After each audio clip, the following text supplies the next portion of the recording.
The communication hub on Station Alpha buzzed with activity as another urgent message arrived.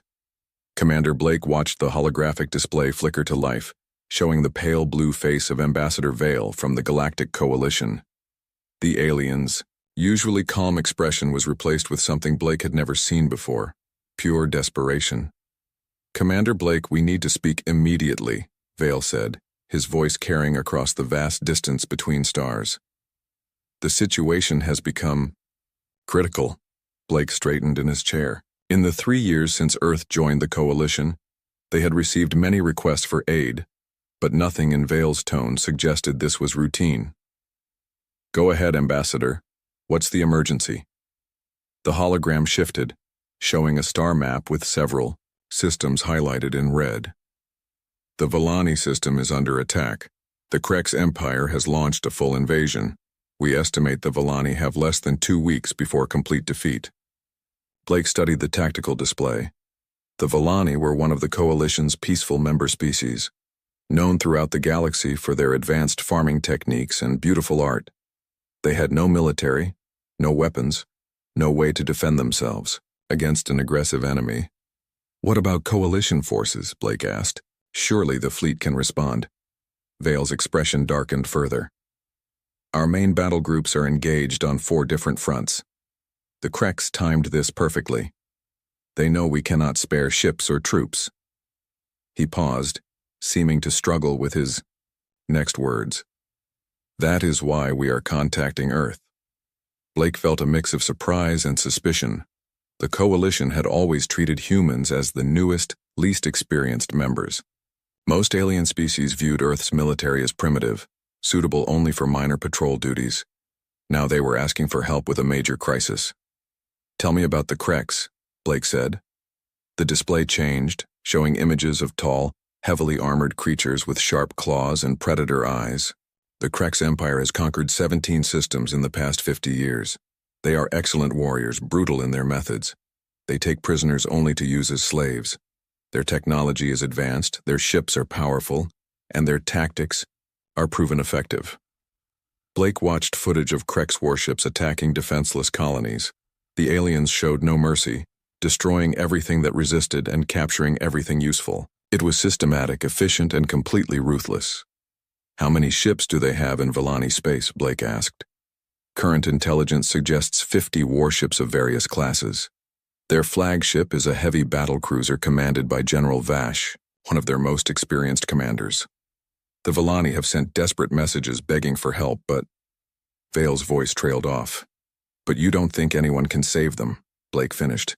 "The mathematics are clear. 50 Krex warships against whatever force we could send would result in heavy Coalition losses with little chance of success. The Krex have chosen their target well. The Villani system has 3 inhabited planets, all focused on agriculture and research. No military installations, no defensive platforms, no way to fight back." Blake stood and walked to the large window overlooking Earth's orbital shipyards. Dozens of human vessels moved between the construction platforms, some heading out on patrol missions, others returning from deep space assignments. Earth's fleet had grown significantly since joining the Coalition, but it was still small compared to the older member species. "What exactly are you asking of us, Ambassador?" "We need Earth to send whatever ships you can spare to Villani space. We know it is a difficult request. Human vessels are not designed for large-scale combat, and your crews lack experience in major battles. But the Villani face extinction if no one helps them." Blake considered the situation carefully. Vale was right about human ships being different from Coalition designs. While other species built massive vessels filled with energy weapons and particle shields, Earth's military had developed along different lines. Human ships were smaller, faster, and designed around different tactical principles. "I need to speak with command," Blake said. "Give me 6 hours for a response." "Of course, but please understand. Every hour that passes means more Villani deaths. Their agricultural worlds are being bombed into dust. Their research stations are being captured or destroyed. An entire peaceful civilization is being wiped out while we discuss options." The transmission ended, leaving Blake alone with his thoughts. He immediately opened a secure channel to Earth's United Defense Command headquarters in Geneva. Admiral Kane appeared on the screen within minutes. The old military commander had seen action in Earth's final wars before the planet united, and his experience showed in his weathered face and sharp eyes. "I saw the coalition request," Kane said without waiting for Blake to speak. "What's your assessment?" "The situation is as bad as they say. The Volani are completely defenseless, and the Kreks have overwhelming force. Coalition command admits they can't spare ships from other fronts." Kane nodded slowly. "And they want us to throw our ships against 50 enemy warships in a hopeless battle to make themselves feel better about abandoning an ally. That seems to be the idea, sir, though I think they genuinely care about the Volani." Vale seemed desperate. "Vale is a good man, but he's thinking like a coalition officer. Big fleets, direct battles, overwhelming force." Kane leaned back in his chair. "That's not how we do things." Blake waited. Kane had something in mind. His expression showed the same look he got when planning complex operations. "Send a message to Vale," Kane said finally. "Tell him Earth will respond to the Volani." "Request for aid. Sir, what ships are you planning to send?" Kane smiled, and Blake suddenly felt sorry for the Kreks Empire. "One ship, Commander. We're sending one ship." "One ship against 50? Blake couldn't hide his shock. "Admiral, that's not just hopeless, it's suicide." "Is it?" The coalition thinks in terms of massive fleets and direct confrontation. They assume the only way to fight 50 ships is with 50 ships of your own. Kane's smile grew wider. "But what if there was another way? What if you could eliminate 50 ships with just one?" Blake began to understand. Earth's military doctrine had always been different from their new allies. While other species focused on building bigger weapons and stronger shields, humans had perfected the art of not being seen until it was too late. "You're sending the Reaper," Blake said. "The Reaper leaves in 12 hours. Captain Ross has already been briefed. The Volani will have their aid, Commander, and the galaxy is about to learn something important about human warfare." Blake felt a chill of anticipation mixed with worry. The Reaper was humanity's most classified project, a ship built around principles that other species had never considered. If it worked, the Volani would be saved. If it failed, the galaxy would watch humanity's newest warship die in a hopeless battle. "What should I tell Ambassador Vale about our capabilities?" Kane's expression became serious. "Tell him we're sending our best ship with our best crew. Tell him the Volani will be protected. But don't tell him how we plan to do it. Some things are better demonstrated than explained." As the communication ended, Blake wondered if they were making the right choice. One human ship against an entire Krek's battle fleet seemed impossible. But then again, humans had always specialized in making the impossible look easy. The Volani's desperate plea for help was about to be answered in a way no one expected. The Coalition war room on Station Alpha hummed with tension as Admiral Kane's message played for the third time. Ambassador Vale stared at the holographic display, his blue skin showing patches of darker color that indicated stress among his species. "One ship?" General Torres from the Altarian Defense Force spoke first, his forearms gesturing in disbelief. "The humans are sending one ship against 50 Kreks warships?"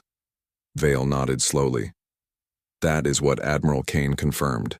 The Earth vessel called Reaper will depart for Volani space within hours." Commander Nix, the Coalition's senior tactical officer, pulled up Earth's known ship specifications on the main screen. "According to our records, human vessels are small compared to standard Coalition designs. Their largest ships carry maybe 40 crew members. How can one small ship make any difference?" "Perhaps the humans are planning a suicide mission," suggested Captain Oral, whose species valued honor above survival. "A final glorious charge to buy the Volani more time to evacuate." Vale shook his head. "I spoke with Admiral Kane personally. He seemed confident, not desperate. He specifically said the Volani would be protected, not just avenged." General Torres laughed, a harsh sound that echoed through the chamber. "Protected? 50 Kreks warships versus one small human vessel? The mathematics are clear. This Kane is either insane or lying. Meanwhile, 3 systems away, Captain Ross walked through the corridors of the UES Reaper for what might be his final inspection. The ship looked nothing like the massive Coalition cruisers with their bright hulls and decorative designs. The Reaper was angular, dark, and seemed to absorb light rather than reflect it. "Final systems check, Lieutenant Park," Ross said to his tactical officer. Park looked up from her console, her young face serious. "All stealth systems operational, Captain. Quantum field generators at full capacity. Weapon systems armed and ready." Ross nodded and continued to the engine room, where Chief Engineer Murphy was making last-minute adjustments to the ship's most important system. "How's our ghost protocol, Chief?" Murphy grinned, his hands covered in grease from the advanced machinery. "Better than ever, Captain. We can stay invisible for weeks if needed. The new quantum processors are running perfectly. And the weapons? The plasma railguns are calibrated for maximum penetration. Quantum torpedoes are loaded and ready. If we can get close enough, we can punch through any armor the Creks have." Ross walked to the bridge where his crew of 30 specialists waited. Each person had been chosen for their expertise in stealth operations, precision targeting, and silent running. They were not the largest crew in Earth's fleet, but they were the deadliest. "Listen up," Ross announced. "In 6 hours, we'll drop out of hyperspace at the edge of Volani system. Intelligence reports 50 Creks ships maintaining a blockade around the inhabited planets. Our job is simple: eliminate the threat and save the Volani." Navigator Chen raised her hand. "Captain, how do we engage 50 ships with favorable odds?" Rossi smiled the same cold smile that Admiral Kane had shown earlier. "We don't engage 50 ships, Chen. We engage 1 ship 50 times." The crew exchanged glances. They had trained for this type of mission, but never against such overwhelming numbers. Still, they trusted their captain and their ship. The Reaper had never failed a mission. Back on Station Alpha, Ambassador Vale received another desperate transmission from Volani Prime. The image showed Dr. Keela, the Volani's senior scientist, speaking from what appeared to be an underground shelter. "Ambassador Vale, the situation grows worse by the hour. The Creks have destroyed our orbital farms and are beginning surface bombardment of our cities. Our population centers are defenseless. We have perhaps 10 days before our people face complete extinction." Vale's translator could barely convey the emotion in Dr. Keela's voice. The Volani were a gentle species, never having developed weapons or military tactics. They had joined the coalition believing that their peaceful nature and valuable agricultural knowledge would protect them. Now they were paying the price for their trust. "Dr. Keela, help is coming. Earth has dispatched a warship to your system." "1 ship?" Dr. Keela's hope visibly dimmed. "Ambassador, our sensors show 50 Creks vessels in our system. How can 1 ship help us?" Vale wished he had a better answer. The humans are different in their approach to warfare. We must trust their judgment. After the transmission ended, Vale contacted Coalition Command on the core worlds. Fleet Admiral Zorn appeared on screen, his reptilian features showing frustration. "Vale, I've reviewed the human response to your request. Sending 1 ship is either the bravest or most foolish decision I've witnessed in 40 years of military service. What if they have some new technology we don't know about?" Vale suggested. "Impossible. Coalition observers have inspected human shipyards. Their vessels are small, lightly armed compared to our standards. They focus on speed and maneuverability, rather than heavy weapons or strong shields." Admiral Zorn pulled up a tactical display showing the Volani system. "The Creks have positioned their fleet perfectly. Their flagship, the Dominator, sits at the center of a defensive formation. General Vash is an experienced commander who has never lost a battle. Even if the humans had 10 ships, victory would be unlikely." Vale studied the enemy formation. The Creks ships formed overlapping fields of fire around each inhabited planet.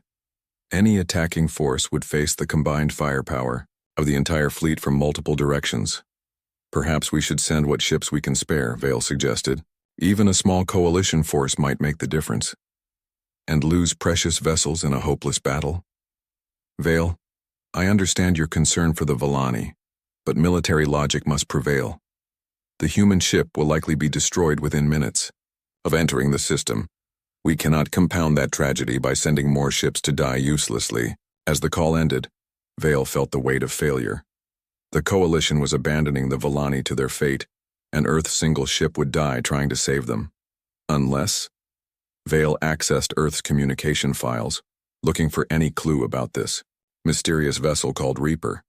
The information was surprisingly limited. Earth classified most details about the ship, releasing only basic specifications that seemed unremarkable. But Vale noticed something interesting in the technical reports. Earth's ships used different design principles than Coalition vessels. Where other species built ships to fight in the open, human design seemed focused on avoiding detection. Their weapons were built for precision rather than raw power. Their engines were designed for silence rather than speed. Vale had fought in several wars before joining the diplomatic corps. He recognized the signs of a species that had learned warfare through necessity rather than tradition. Earth's military had developed differently because Earth itself had been different, a world where survival often depended on not being seen by your enemies. Maybe Admiral Kane was not insane after all. Maybe he understood something about warfare that the Coalition had forgotten in their centuries of traditional fleet battles. As the Reaper jumped to hyperspace, beginning its journey to Volani system, Vale sent a message to Dr. Keela with new hope in his voice. "Doctor, hold your position and keep your people safe. The ship coming to help you may be small, but I believe it carries something the Creks have never faced before: human military thinking." The next few days would prove whether Vale's faith was justified or whether the galaxy was about to witness humanity's most tragic failure. The UES Reaper dropped out of hyperspace at the edge of the Volani system, appearing as nothing more than a small metal object drifting in the darkness. Captain Ross studied the tactical display showing 50 red dots arranged around 3 blue planets, the Creks fleet maintaining their blockade of the Volani worlds. "Passive sensors only," Ross ordered quietly. "I want a complete picture before we make our move." Lieutenant Park worked at her station, gathering information from the enemy fleet. "Captain, the Creks have arranged their ships in 3 defensive groups, 20 vessels around Volani Prime, 15 around the agricultural world of Volani 2, and the remaining 15 protecting their supply lines." "Perfect," Ross said with satisfaction. "They're thinking like traditional fleet commanders. Strong, defensive positions overlapping fields of fire textbook formation." Navigator Chen looked confused. "Sir, how is that perfect? They have us outnumbered and outgunned." Ross turned to face his crew.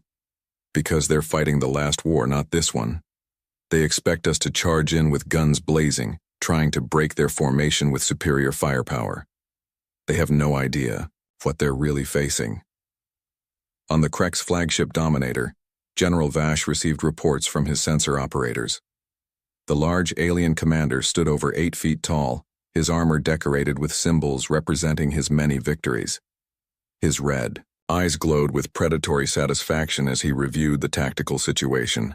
"General, our outer sensors detect a small vessel at the system's edge," reported his tactical officer, Major Kren. "It appears to be disabled or powered down." Vash studied the sensor reading with mild interest. "Human design?" "Yes, General. Much smaller than expected Coalition specifications.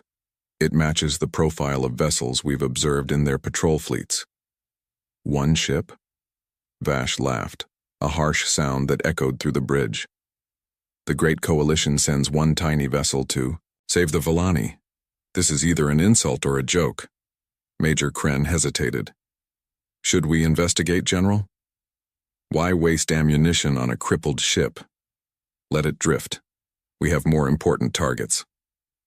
Vash gestured toward the planet below, where Creks bombers were systematically destroying Volani cities.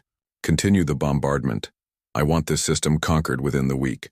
What the Creks didn't realize was that the disabled human ship was anything but helpless. The Reaper's advanced sensors were mapping every enemy vessel, recording their positions, weapon systems, crew complements, and defensive capabilities. "Sensor sweep complete," Park reported.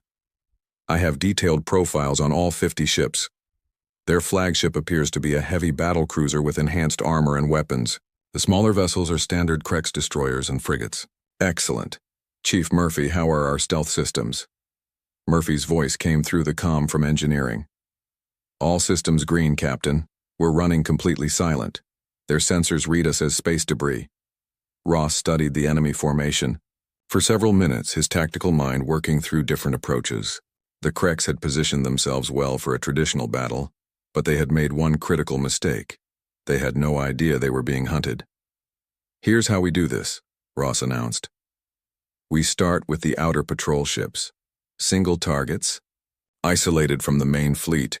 We eliminate them quietly one at a time before moving to the core defensive groups. Captain, Chen asked nervously, what if they detect us during the first attack? Then we adapt. But if we do this right, they won't know we're here until it's too late. The Reaper began moving silently through the asteroid field that bordered the Villani system. Its stealth technology bent light and absorbed sensor signals, making it virtually invisible to conventional detection methods. Only the most advanced coalition ships had similar capabilities, and the Creks had never encountered anything like it. Ross selected his first target, a Creks destroyer patrolling alone near the outer planets. The ship was positioned to watch for approaching coalition fleets, but its crew was relaxed, confident in their overwhelming numerical advantage. Take us to attack position, Ross ordered. Weapons hot, but maintain stealth until I give the command. The Reaper approached to within 2 kilometers of the enemy destroyer before Ross gave the signal. Fire! The plasma railgun discharged with a brilliant flash, sending a concentrated beam of superheated matter through the Creks ship's hull. The enemy vessel exploded in seconds, its crew never knowing what hit them. Target destroyed, Park reported. No distress signal transmitted. Good. Next target. The second Creks ship met the same fate 20 minutes later. Then the third. Each attack was perfectly executed. The Reaper would appear from nowhere, destroy its target, and vanish before any other ships could respond. On the Dominator, General Vash was reviewing bombardment reports when Major Kren approached with disturbing news.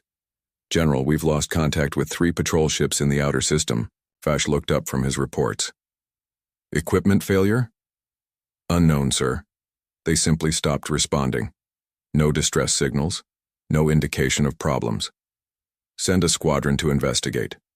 4 Creks vessels moved toward the last known position of the missing patrol ships. They found nothing but debris fields where their comrades had been. General, the squadron leader reported, all 3 ships have been completely destroyed. Weapons signatures suggest high-energy plasma discharge, but we detect no enemy vessels in the area. Vash felt his first moment of concern. 3 ships, destroyed without warning, without any sign of the attacker.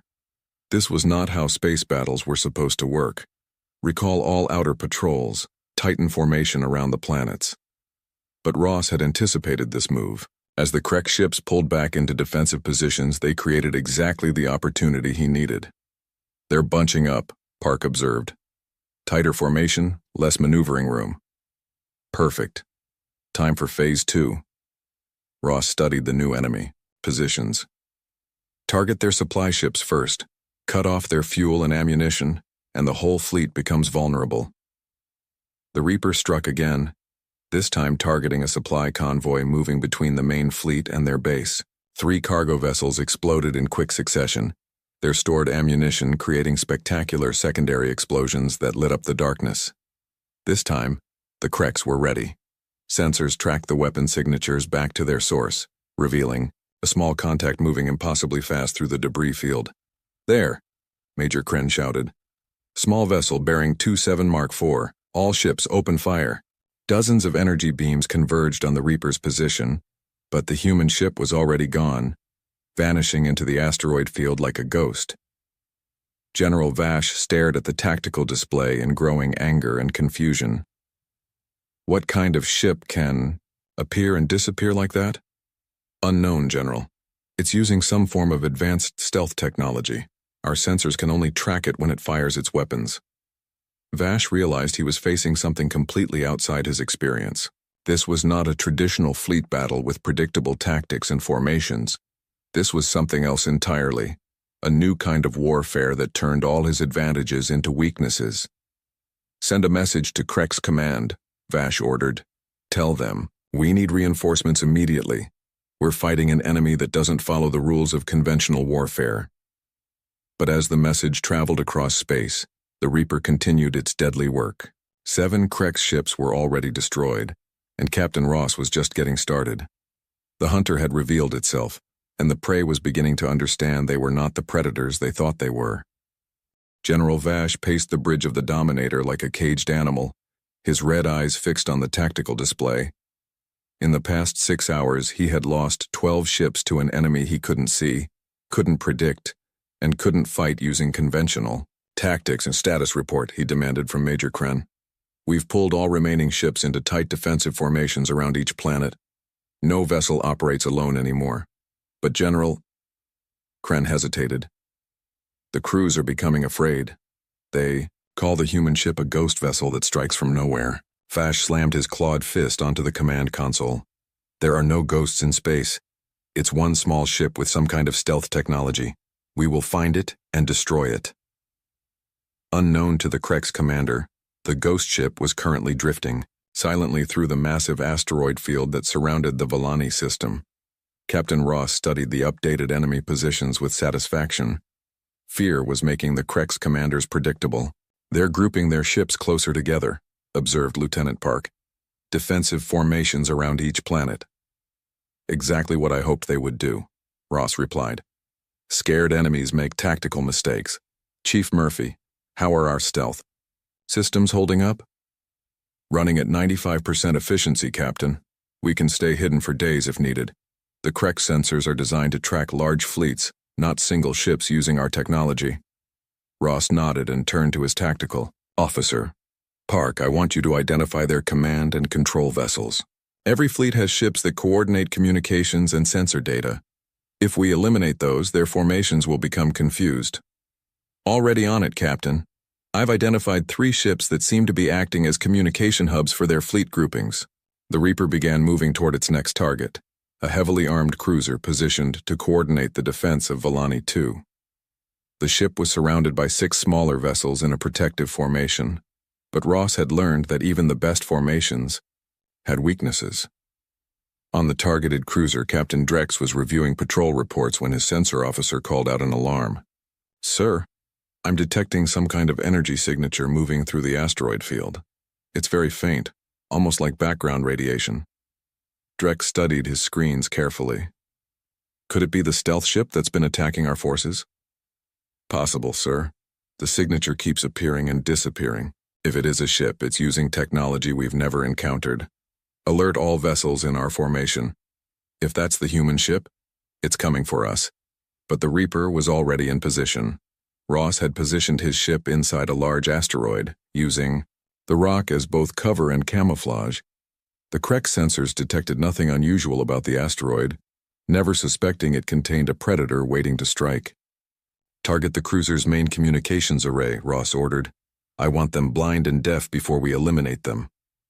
The plasma railgun fired through a hole in the asteroid, the beam striking the Krex cruiser's sensor array with perfect precision. Instantly, the ship lost contact with its escort vessels and the main fleet. Communications down, the Krex sensor officer reported in panic. We're blind.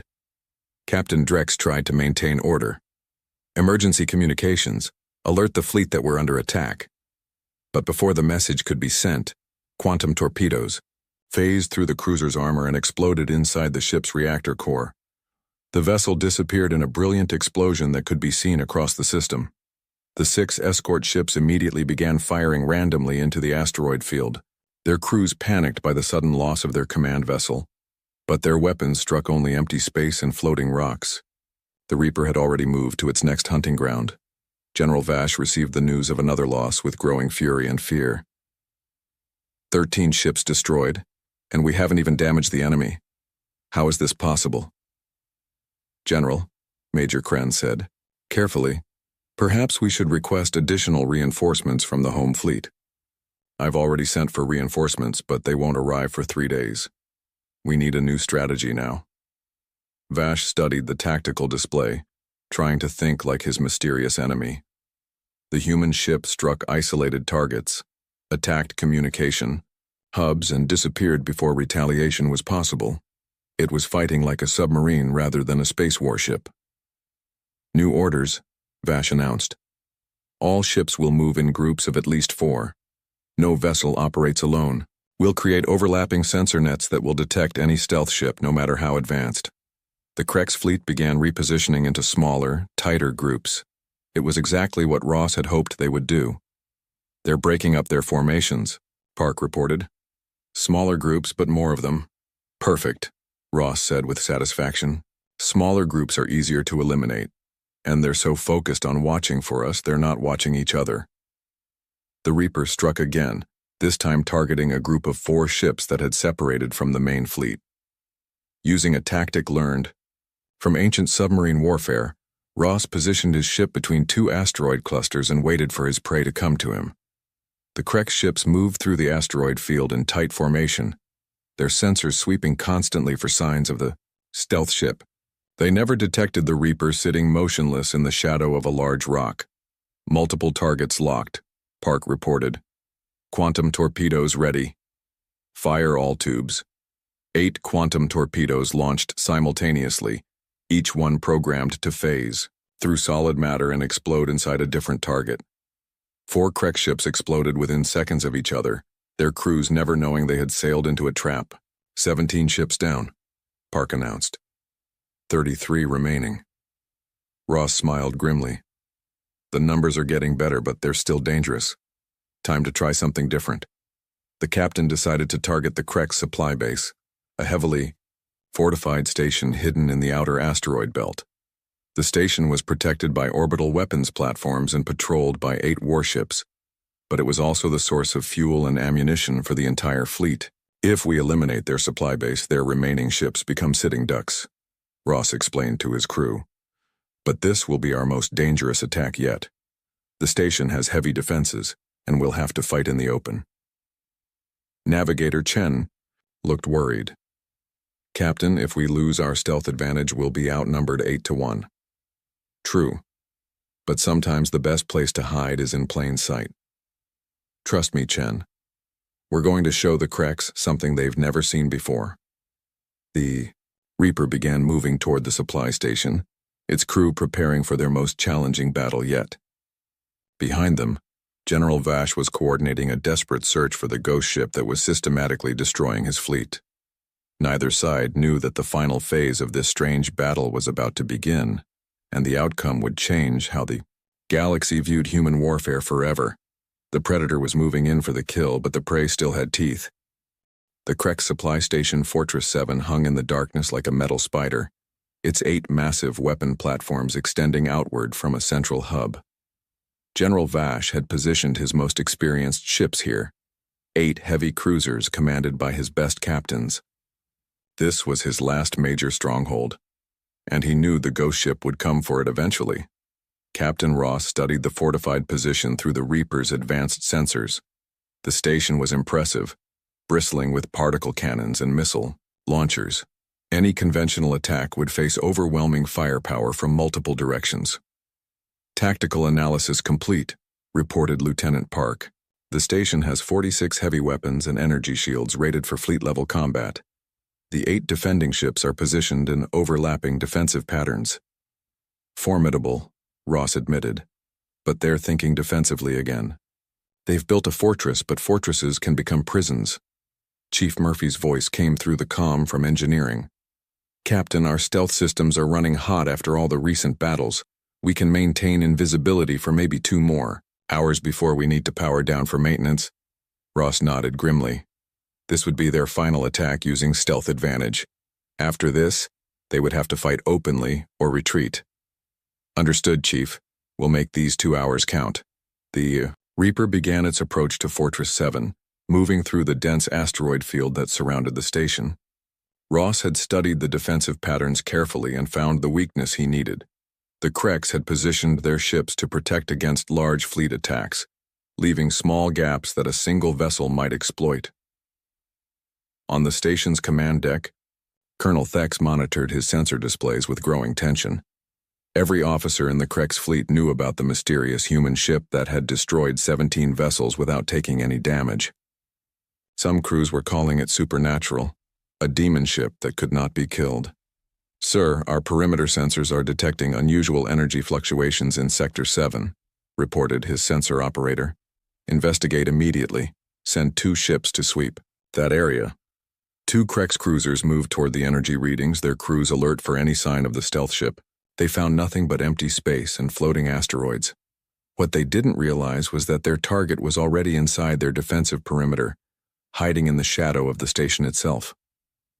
Ross had positioned the Reaper directly beneath Fortress 7, using the station's own bulk to block sensor detection. It was a dangerous position. If discovered, they would face the full firepower of 8 ships plus the station's weapons. But it was also the perfect position for a surprise attack.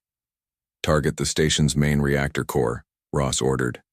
"I want maximum damage with our first shot." "Captain," Navigator Chen said nervously, "if we attack the station, we'll be exposed to return fire from all 8 ships. Our shields won't hold against that much firepower." Ross smiled with cold confidence. "Chen, you're thinking like a coalition officer. Watch and learn how humans fight when the odds are impossible." The plasma railgun fired directly upward through the station's hull, the superheated beam punching through armor and striking the main reactor. Massive explosions ripped through Fortress 7 as secondary systems overloaded and ammunition stores detonated. "Station hit," Park reported. "Major damage to their reactor core." But Ross wasn't finished. As the Crex ships turned to attack his position, he fired quantum torpedoes at the nearest cruiser while simultaneously launching the Reaper away from the station at maximum acceleration. The Crex return fire struck empty space where the human ship had been moments before.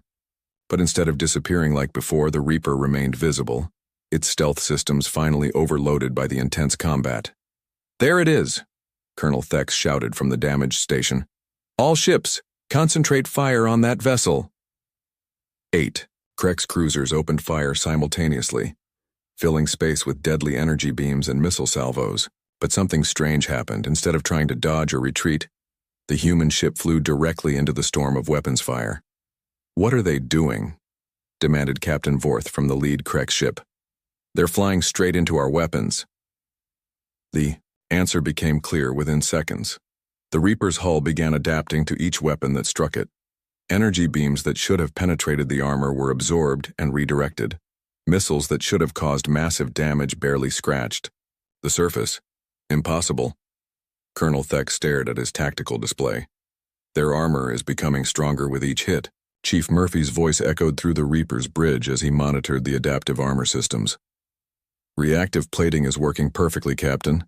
Each weapon strike teaches our armor how to defend against the next one." Ross had saved this secret for the final battle. The Reaper's experimental adaptive armor was humanity's answer to superior alien firepower. Instead of building thicker armor, human engineers had created armor that learned from damage and became stronger against repeated attacks. "All weapons, focus fire on their flagship," Ross ordered. "Time to end this." The Reaper charged directly at the largest Crex cruiser, its weapons firing continuously. The enemy ship's shields collapsed under the focused assault, and plasma beams tore through its hull. The mighty vessel exploded in a brilliant fireball that lit up the asteroid field. One by one, the remaining Crex ships fell before the relentless human attack. Their weapons became less effective with each shot, while the Reaper's adaptive armor made it nearly invulnerable. What had started as 8-to-1 odds quickly became a one-sided massacre.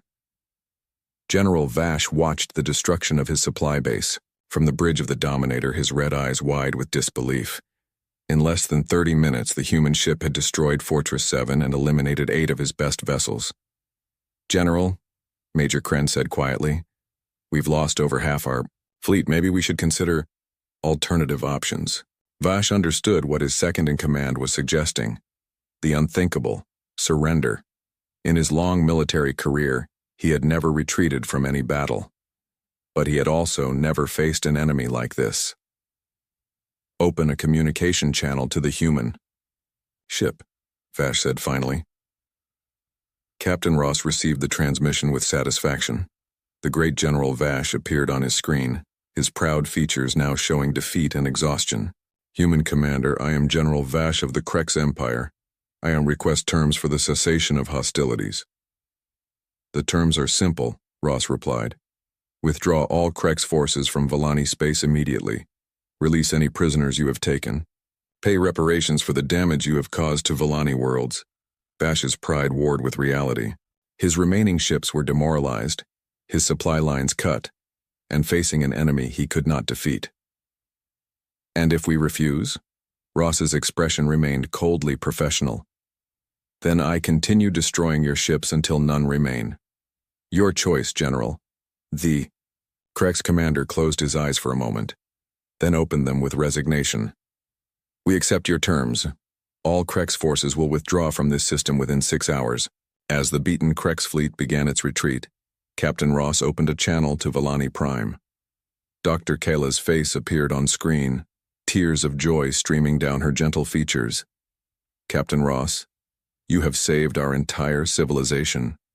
How can we ever repay such a debt? No payment necessary, Doctor. The Coalition protects its members, that's what we do. But across the galaxy, the news of one human ship defeating an entire Crex fleet was spreading like wildfire.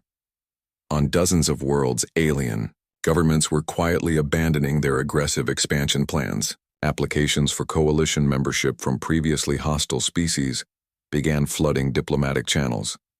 The balance of power in the galaxy had shifted, not through massive fleets or overwhelming force, but through one ship proving that humanity approached warfare with terrifying intelligence and innovation.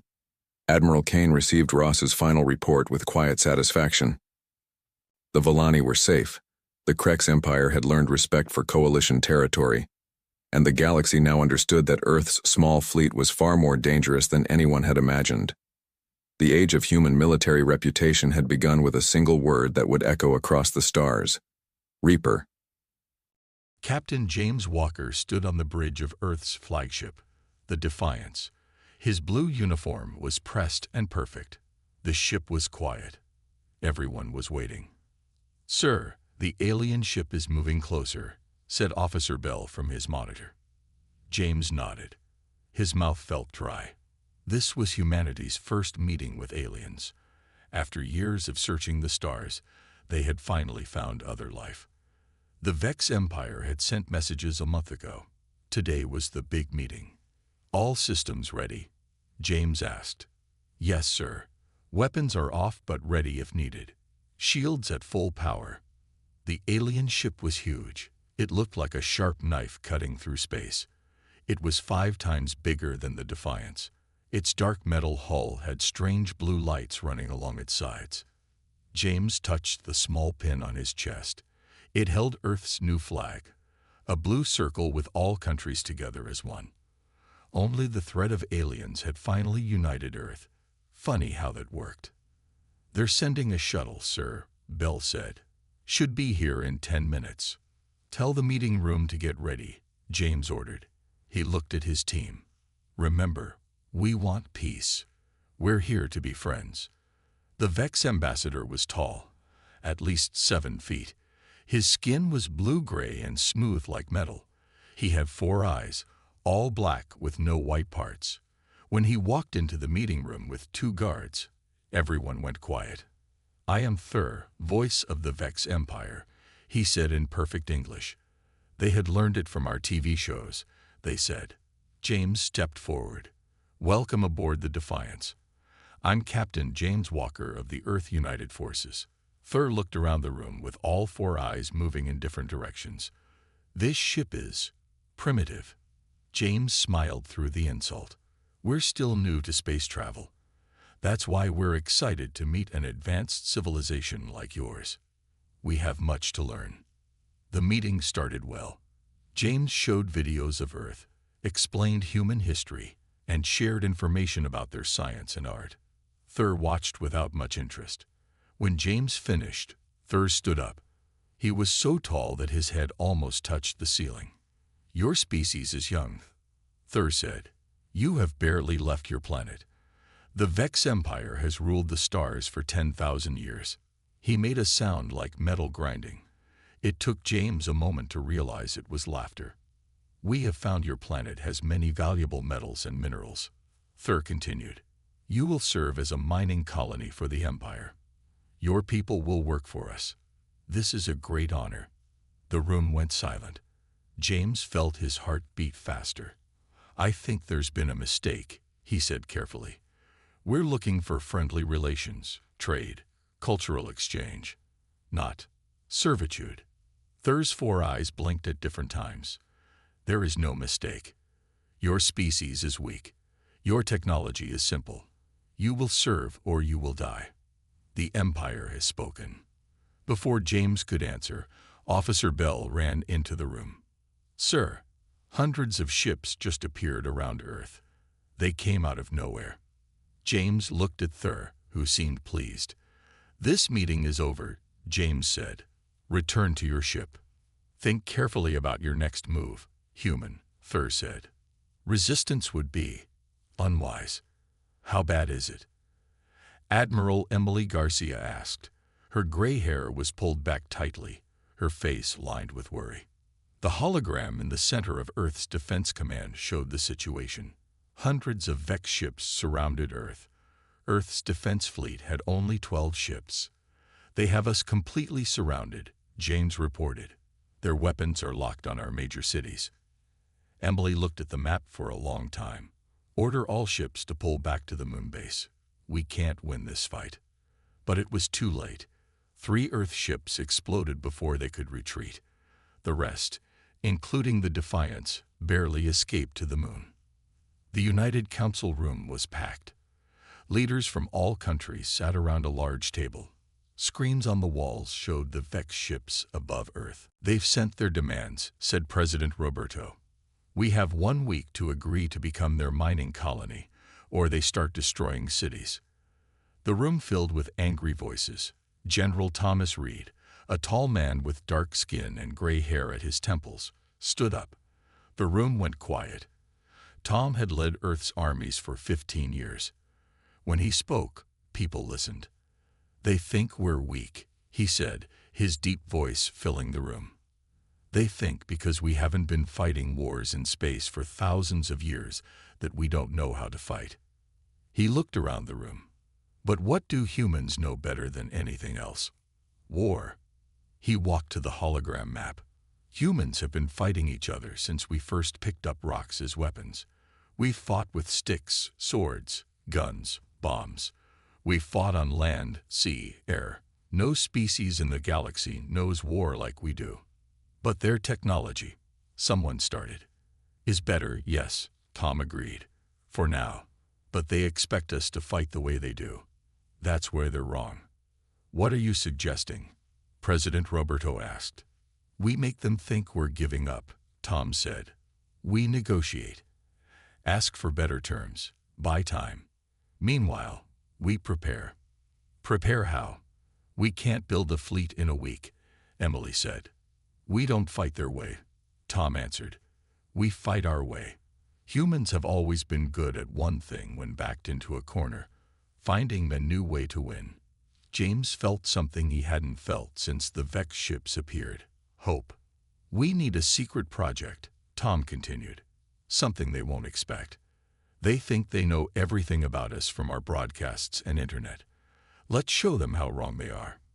President Roberto nodded slowly. What do we tell the public? The truth, Tom said. That we're facing our greatest challenge. That the road ahead is hard. But also this, Earth will not surrender. Not today. Not ever. The Vex ultimatum arrived an hour later. The message was simple. Submit or die. Earth sent back its official response. We wish to discuss terms. But in secret, humanity made its real choice. Not surrender. Not death. Something the Vex never considered. Innovation. As night fell over Earth, lights burned late in labs and military bases around the world. The clock was ticking. 1 week to find a way to fight back against an enemy that had ruled the stars for 10,000 years. The Vex thought humans were weak. They were about to learn how wrong they were. Deep under the Rocky Mountains, far from any city, a secret base hummed with activity. The entrance looked like an old mining site. Signs warned people to stay away because of danger. But the real danger was what would happen if the work inside failed. Dr. Lisa Miller walked through the busy underground halls of Project Phoenix. She had dark circles under her eyes. She hadn't slept more than 4 hours a night since the Vex ships arrived 2 weeks ago. No one here had. "How's the testing going?" she asked as she entered the main lab. Mark Thompson looked up from a workbench. His hands were covered in black grease, and his red beard was messy. Before the aliens came, he had been a mining engineer. Now he was building weapons. "Better," he said, holding up a small silver cylinder about the size of a soda can. "This one didn't explode when we turned it on." Lisa tried to smile. "That's progress." 50 of Earth's best scientists and engineers worked in this hidden base. They all knew that the fate of humanity might depend on what they created here. On the surface, Earth's leaders were still negotiating with the Vex. They had managed to extend the 1-week deadline to a month. The Vex thought humans were just delaying the inevitable. They didn't know about Project Phoenix. In a concrete room deep in the facility, General Tom Reed watched through thick glass as the team tested the new device. The silver cylinder sat on a metal table. 20 feet away, behind another glass wall, was a piece of Vex technology. A shield generator taken from a small scout ship that humans had managed to capture. "Start the test," Lisa ordered. A scientist pressed a button. The Vex shield activated, a shimmering blue wall of energy that could stop bullets, bombs, even nuclear blasts. Mark took a deep breath and activated the silver cylinder. For a moment, nothing happened. Then the cylinder disappeared. It reappeared inside the shield, bypassing it completely. "It worked," Mark shouted, jumping up. Tom leaned forward. "Explain it to me again." "In simple terms." Lisa nodded. "The Vex use advanced shields to protect their ships. Nothing can get through those shields. Not our weapons, not even people. But this device doesn't try to break through the shield. It goes around it," Mark added. "Not around in space, but around in reality." Lisa tried to find words for complex science. "We've developed quantum entanglement technology.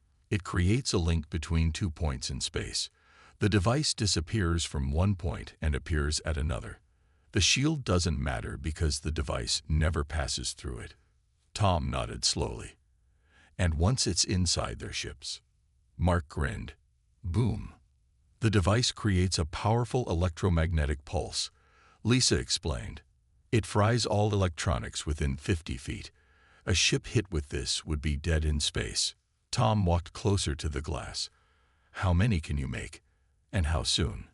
"That's the best part," Mark said. "We've simplified the design. We can make hundreds in a week, thousands in a month." For the first time since the Vex arrived, Tom smiled. "The Vex think we're going to fight them with our regular weapons. Missiles, lasers, bombs. They've built defenses against all of that. But they've never seen anything like this," Lisa said. "When can we deploy the first batch?" Tom asked. 3 days, Mark answered. "We're calling them quantum disruptors." Tom nodded. 3 days.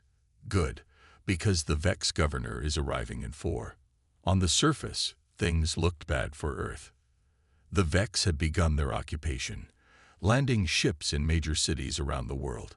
Humans were ordered to continue normal life, but to prepare for resource extraction duties. The Vex governor, a tall blue-skinned alien named Pell, landed his ship in what used to be Central Park in New York City.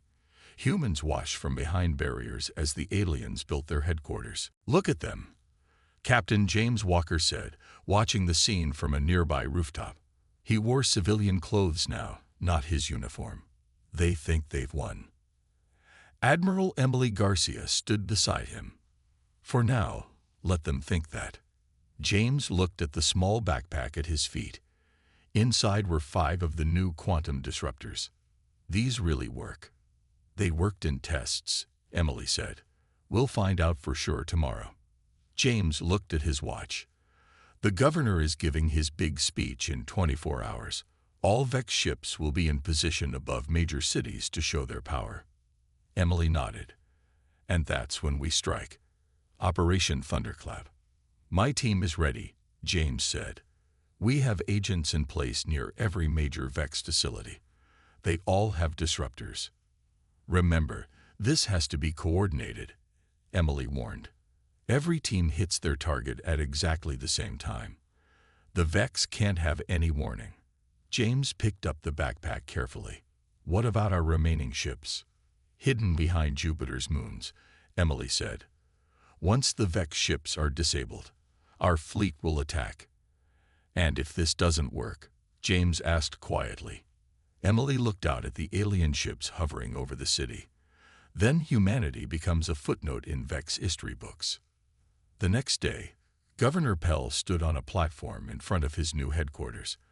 Thousands of humans were forced to attend his speech. Millions more watched on TV. Vex soldiers with strange weapons stood guard everywhere. People of Earth, Pell began, his voice translated through speakers. Today marks the beginning of your new purpose. The Vex Empire welcomes you as its newest resource world. As he spoke, 2 blocks away, James and his team moved into position near a Vex communication center. Similar teams were in place around the world. Your existence now has meaning, Pell continued. You will serve the Empire. Your minerals will strengthen our fleets. Your labor will show your gratitude for our mercy. James checked his watch. 5 minutes until Thunderclap. In orbit, the Vex flagship, the Eternal Dominion, hung above New York. Commander Thur stood on its bridge, watching the speech on a screen. The humans are accepting their fate better than expected, an officer reported. Thur made that strange grinding sound that was Vex laughter. They are weak. They know they cannot fight us. On Earth, James looked at his watch again. 1 minute. In her underground command center, Admiral Emily gave the order. Commence Operation Thunderclap. Across the world, human agents activated their quantum disruptors. In space, small silver cylinders suddenly appeared inside Vex ships, bypassing their powerful shields as if they weren't there. The first flash of light came from the Eternal Dominion, then another, then dozens more as Vex ships lost power across Earth's orbit. On the ground, Governor Pell stopped mid-speech as his communication device went dead. The lights in all Vex buildings suddenly went out. From behind Jupiter's moons, Earth's remaining fleet emerged, weapons ready. Captain Walker's voice broadcast across all frequencies. This is humanity's answer to your ultimatum. The battle for Earth had begun. Commander Thur stood on the bridge of the Vex flagship Eternal Dominion. The massive ship hung in space above what humans called New York City, but what Vex maps now labeled as Administrative Region 1. Through the large viewing window, he watched human workers loading minerals onto transport ships. Status report on mining operations, Thur ordered. He was pleased. The humans had put up less resistance than expected. Their leaders had tried to negotiate better terms, but in the end, they had accepted their place, just as all species did when facing the Vex Empire. His lieutenant began to answer when a sharp alarm suddenly blared across the ship. Red lights flashed on control panels. What is happening? Thur demanded. The lieutenant looked confused. I don't. He never finished his sentence. Throughout the massive warship, small silver cylinders appeared out of nowhere. One moment there was nothing. The next the devices were there, inside the ship, past all their shields. Each cylinder glowed bright blue for a second, then released a powerful pulse of energy. Screens went black. Lights died. Weapons systems failed. Emergency power. Thur shouted, but nothing happened. The mighty warship, pride of the Vex fleet, was dead in space. On Earth, behind Jupiter's moons, and in hidden bases around the solar system, humanity launched its counterattack. Earth's remaining ships, which had been hiding since the invasion began, suddenly appeared. They had been modified with the new quantum disruptor technology. Captain James Walker sat in the command chair of the Freedom, a small but fast attack ship. On his screen, he could see the Vex vessels drifting powerless. "All ships, this is Captain Walker," he said into his communication system. "Target Vex vessels and fire at will. Remember, hit their engine rooms first." Across all frequencies, human ships broadcast the same message. "This is humanity's answer to your ultimatum." The Vex had never faced a serious challenge in centuries. Their commanders were trained to follow a strict chain of command. But with their flagship disabled and communications down, that chain was broken. Many Vex ships simply waited for orders that would never come. In his underground command center, General Tom Reed watched the battle unfold on large screens. The room was tense and quiet except for the occasional update from officers. "Vex flagship Eternal Dominion completely disabled, sir. Lunar Defense Station has fallen. Our forces are securing it now. 34 Vex vessels destroyed, 52 disabled and being boarded." Tom nodded at each report.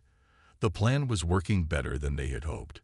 The quantum disruptors had caught the Vex completely off guard. Admiral Emily Garcia entered the room.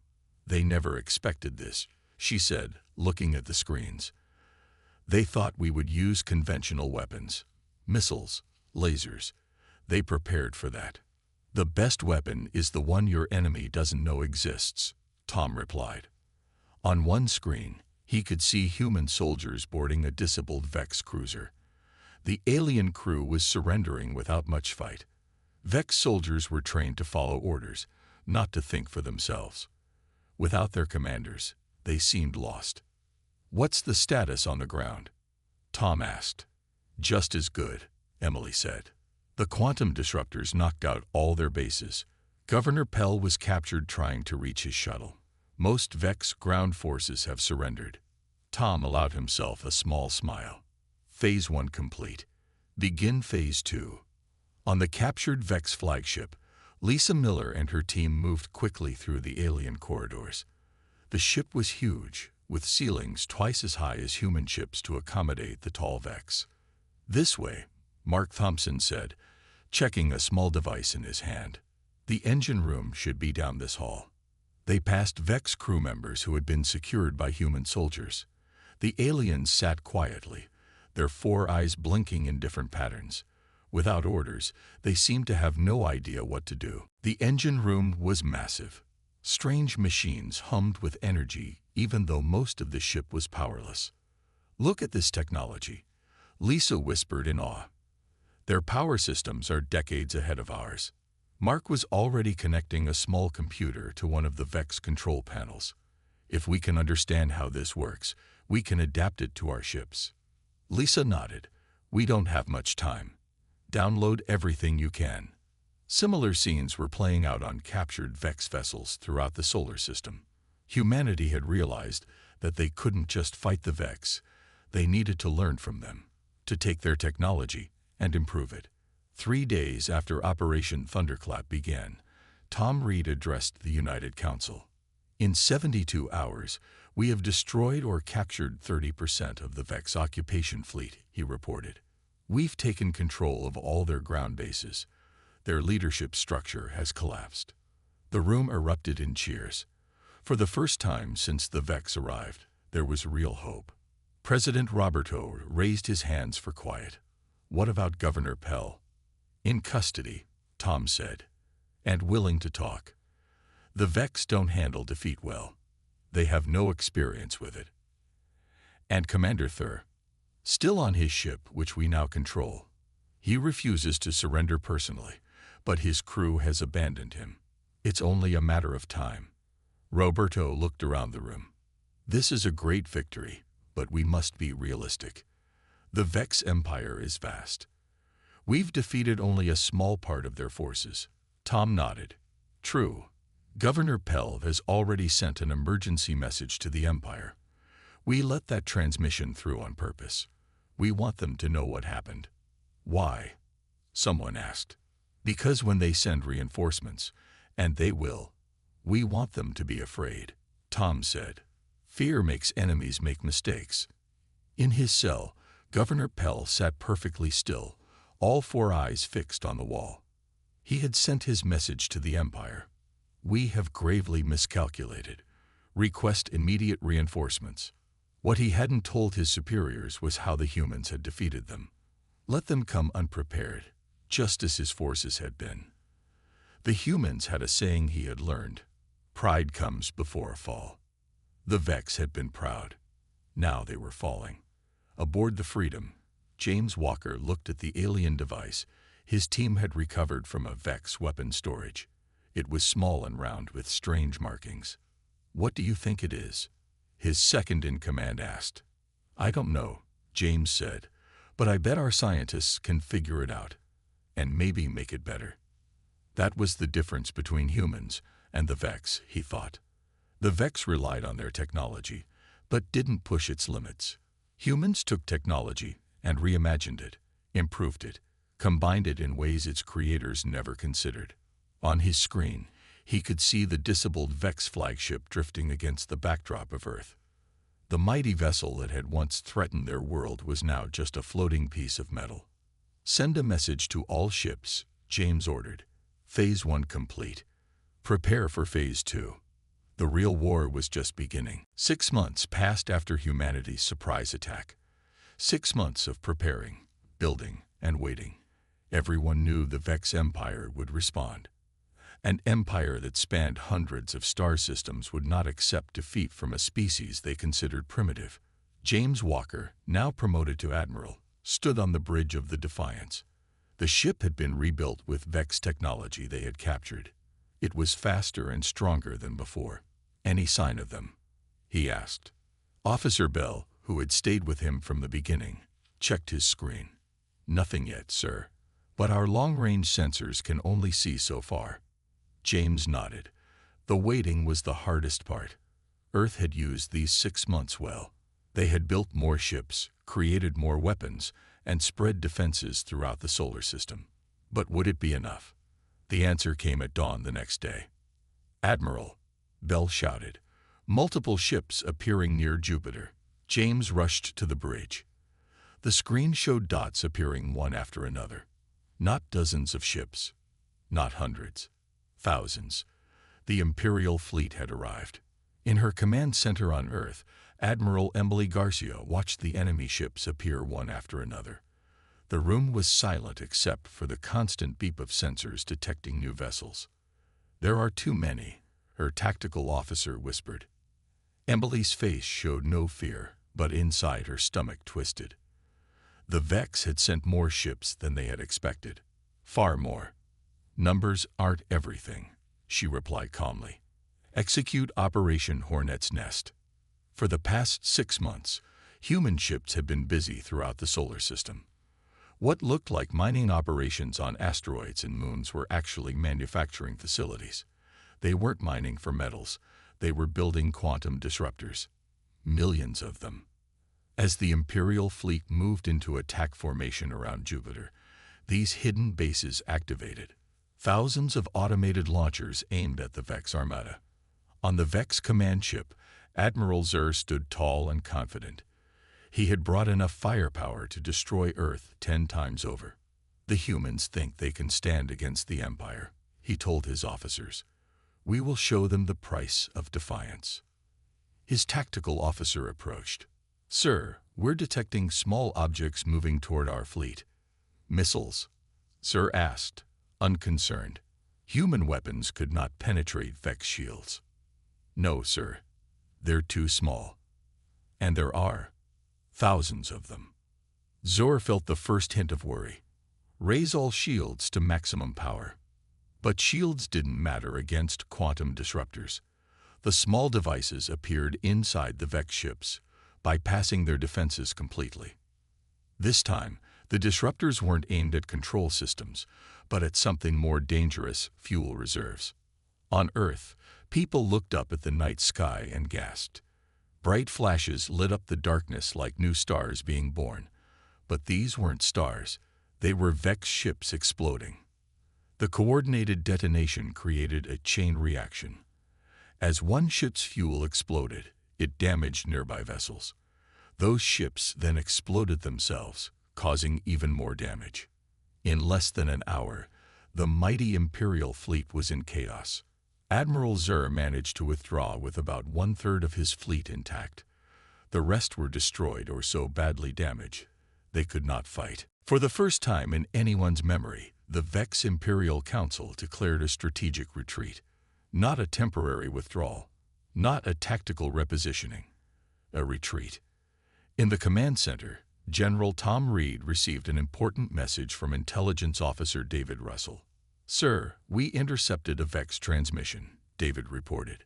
"It took some time to translate it correctly. I think you'll want to see this." Tom read the translation and smiled. "The humans don't fight like a civilized species," it said. "They fight like cornered animals." Tom looked up at David. "Send a message back. Tell them we're just getting started." The celebration on Earth was huge. People filled the streets, cheering and singing. Humanity had faced its greatest challenge and had not only survived but won. But in a quiet room in the United Council building, the mood was more serious. James Walker, Emily Garcia, Tom Reed, Lisa Miller, and President Roberto sat around a table looking at reports. "This was a great victory," Roberto said. "But the war isn't over." Tom nodded. "The Vex Empire is still out there. They'll be back. But they'll be more careful next time," Lisa added. "They won't underestimate us again." "Good," James said, "because now we're going to take the fight to them." Emily looked surprised. "To their territory. We barely have enough ships to defend our own system." James smiled. "That's where our new project comes in." "Lisa, tell them." Lisa pulled up images on a screen. It showed a massive ship under construction in orbit around Mars. "This is the Retribution," she explained. "It's twice the size of our largest current vessel. It uses a combination of human innovation and Vex technology we've captured." Tom studied the images. "How long until it's ready?" 3 months, Lisa answered. "We've been building it in sections and hiding the parts in the asteroid belt. The Vex never noticed." "And what makes it special?" Roberto asked. Mark Thompson, who had just entered the room, answered that question. "It can create its own jump points." Everyone stared at him. "Jump points?" Emily asked. "Like the ones the Vex use to travel between star systems," Mark explained. "We figured out how their faster-than-light travel works. The Retribution won't just be able to defend our system. It can take the fight directly to Vex worlds." The room was silent as everyone absorbed this information. "So we have a choice," Roberto said finally. "We can fortify our system and prepare for the next Vex attack. Or we can take the offensive." Tom didn't hesitate. "We attack. The Vex came to our home and threatened our existence. Now we bring the fight to them." James nodded in agreement. "They thought we were weak. They thought they could conquer us easily. Now they know better. But there's one more lesson they need to learn." "What's that?" Roberto asked. "Never threaten humanity," James said, "unless you're prepared for the consequences." The meeting ended with a decision. In 3 months, when the Retribution was ready, humanity would take its first steps beyond the solar system. Not as explorers, but as warriors, bringing a simple message to the Vex Empire. The species they had underestimated was coming for them, and their fleets would burn. 1 year had passed since the Vex ships first appeared above Earth. In that year, everything had changed. Humanity had gone from a species confined to one solar system to a force that made a galactic empire tremble. Admiral James Walker stood on the bridge of the Retribution, Earth's newest and largest warship. It was twice the size of his old ship, the Defiance, and built with a combination of human ingenuity and Vex technology. The bridge was quiet as the crew prepared for their most ambitious mission yet. They were positioned at the edge of human space, ready to make the jump into Vex territory. "All systems ready, sir," reported Officer Bell, who had been with James from the beginning. James nodded. He looked at the large view screen showing the 20 other ships in his fleet. Not a large force compared to what the Vex could gather, but these ships had something the Vex didn't. Humans who could adapt and innovate. "Send the message to Earth," James ordered. Operation Spearhead is commencing. In the command center on Earth, Admiral Emily Garcia received the message. She turned to General Tom Reed and President Roberto. "They're ready," she said. Tom looked at the star map showing the planned attack route. "We could have stayed in our own system," he said quietly. "Built defenses, prepared for the next Vex attack." "That's not who we are," Roberto replied. "The Vex came to our home and threatened our existence. Now we take the fight to them." Emily nodded. "Send the authorization code. And may they come home safely." On the Retribution, James received the code. "All ships, prepare for jump. Target: Vex border outpost in the Proxima system." The new jump drive hummed to life. Based on captured Vex technology, but improved by human engineers, it allowed ships to create paths through space that shortened the journey between stars from years to minutes. A blue-white tunnel of energy appeared in front of the fleet. One by one, the ships entered. The journey to Vex space had begun. The Vex outpost in the Proxima system was unprepared for attack. For centuries, no species had dared to challenge the Empire's borders. The defenders watched in shock as 20 human ships appeared from jump points directly above their main base. "This is Admiral James Walker of Earth. James broadcast on all frequencies. Surrender your outpost or face destruction." The Vex commander's reply was defiant. "The Empire does not surrender to primitives." "Have it your way," James said. "All ships, deploy quantum disruptors." The battle was short. The Vex had improved their defenses against the disruptors, but humans had improved their weapons too. In less than an hour, the outpost was under human control. As his team secured the base and downloaded its information, James looked at the star charts they had captured. The Vex Empire was vast, spanning hundreds of systems, but it was also spread thin, with many outposts as poorly defended as this one. "Send the data back to Earth," he ordered. "Tell them the path is clear for Phase 2. On the Vex homeworld, a planet called Vexer, the Imperial Council gathered in emergency session. Emperor Zell, leader of the Vex for over 200 years, looked at the reports with all four of his eyes. "How is this possible?" he demanded. "These humans were confined to their planet just 1 year ago. Now they attack our borders." Admiral Zur, who had barely escaped the disaster at Earth, stepped forward. "They learn quickly, Your Majesty. They take our technology and improve it in ways we never considered. And they fight." Another council member began. "Like animals," Zur finished. "They do not follow the rules of civilized warfare. They use trickery and surprise instead of honorable direct confrontation." Emperor Zal was silent for a long moment. In his 2 centuries of rule, the Empire had never faced a serious threat. The Vex had conquered dozens of species, all of whom eventually accepted their place in the Empire's hierarchy. But the humans were different. They refused to accept defeat. They fought back with whatever they had. And somehow, they were winning. "We must gather all our forces," Zal finally said. "Every ship, every soldier. We will crush these humans once and for all."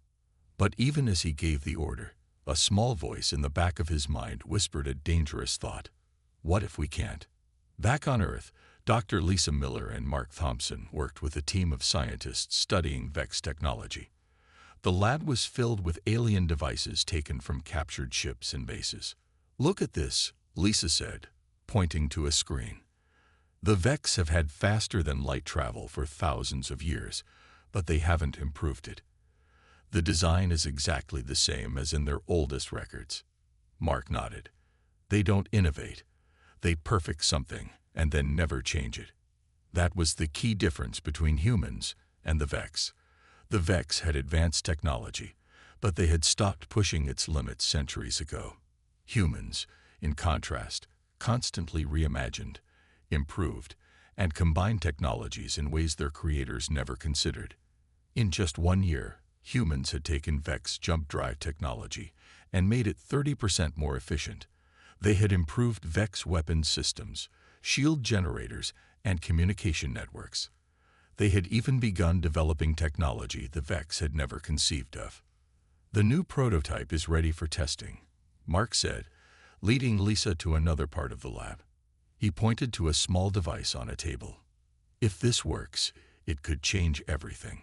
As reports came in of human fleets advancing through their territory, systematically dismantling their defenses with technologies the Vex couldn't counter, Emperor Zal made a decision that would have been unthinkable a year ago. "Send the message," he ordered. "We seek terms." On the Retribution, James received the transmission with surprise. The Vex Empire, which had threatened to enslave humanity, was now asking for peace talks. He immediately sent the message to Earth. Hours later, the response came from President Roberto and the United Council. "We accept their invitation to negotiate, but from a position of strength, not weakness." At Earth's United Council, the leaders gathered to discuss the Vex offer. The mood was cautious but optimistic. "They came to conquer us because they thought we were weak," General Tom Reed said. "They're negotiating now because they've learned the truth. Humanity doesn't break. We adapt, we overcome, and when threatened, we fight back with everything we have." President Roberto nodded. "We will accept their offer of peace talks, but we will not return to the way things were before. The age of human expansion begins today." Across the stars, the remnants of the once mighty Vex fleet drifted powerless, a testament to the fatal mistake they had made. They had underestimated humanity, and now their fleets were burning. 1 month later, James Walker stood in the great hall of the Vex Imperial Palace. Emperor Zal sat on a high throne, looking down at the human delegation. "Your species has proven itself formidable," the Emperor said. "The Empire offers you a place as equals, not subjects." James thought of all humanity had endured and achieved in the past year. They had gone from nearly being enslaved to forcing the Galactic Empire to the negotiating table. "Humanity does not seek conquest," James replied. "But we will never accept chains. We offer peace based on mutual respect and the right of all species to determine their own future." As the peace treaty was signed, James looked out the palace windows at the stars beyond. Just 1 year ago, those stars had seemed impossibly far away. Now they were the beginning of humanity's new frontier. The Vex had thought humans were weak because they had not yet reached for the stars. They had learned their mistake, and the universe would never be the same. The end.